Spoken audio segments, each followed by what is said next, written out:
আসসালামু আলাইকুম এভরিওয়ান, কেমন আছেন সবাই? এটা হচ্ছে আমার এঙ্গেজমেন্ট ভিডিওর সেকেন্ড পার্ট। আর এটা হচ্ছে আমাদের ড্রয়িং রুম। তো মোটামুটি আমার ঘর গুছানো কমপ্লিট। তো ভাবলাম যে আপনাদের সাথে একটু শেয়ার করি, ছোট করে আমার বাসাটা একটা ট্যুর করাই দিই। আর এটা ছিল আমার আম্মুর রুম। আর এখন অলমোস্ট 1টার উপরে বাজে, তো আমিও প্রিপেয়ার্ড হব, বাসা অলমোস্ট রেডি। এখানে আমি টেবিল সেট আপ করে দিয়েছি। আমাদের ডাইনিং হচ্ছে এটা, ডাইনিংয়ের পাশে হচ্ছে আমাদের কিচেন, আর কিচেনের পাশে হচ্ছে সিয়ামের রুম। সিয়াম হচ্ছে আমার ছোট ভাই। সিয়াম হচ্ছে হোস্টেলে থাকে, ওর বাসায় থাকা হয় না। আজকে যেহেতু প্রোগ্রাম, ও বাসায় আসছে, বাসায় আমার আর মারই থাকা হয়। যাই হোক, এটা হচ্ছে আমার রুম।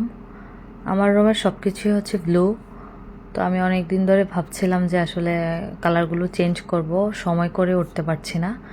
সিয়াম আর আমার রুমের মাঝখানে ছিল পড়ার রুম, যদিও আমরা এখানে পড়ি না, এটা স্টোর রুম হিসেবে ইউজ করি। আমি এখন ড্রেস সিলেক্ট করতেছি কি পরবো। তো শাড়িটা সিলেক্ট করেছি, এটাও রিয়াদ দিয়েছে। রিয়াদের দেওয়া ফার্স্ট গিফট ছিল এটা। যত শাড়ি কিনে আসলে এটার মতো হয় না, এটা আমার পছন্দের শাড়ি এখন পর্যন্ত।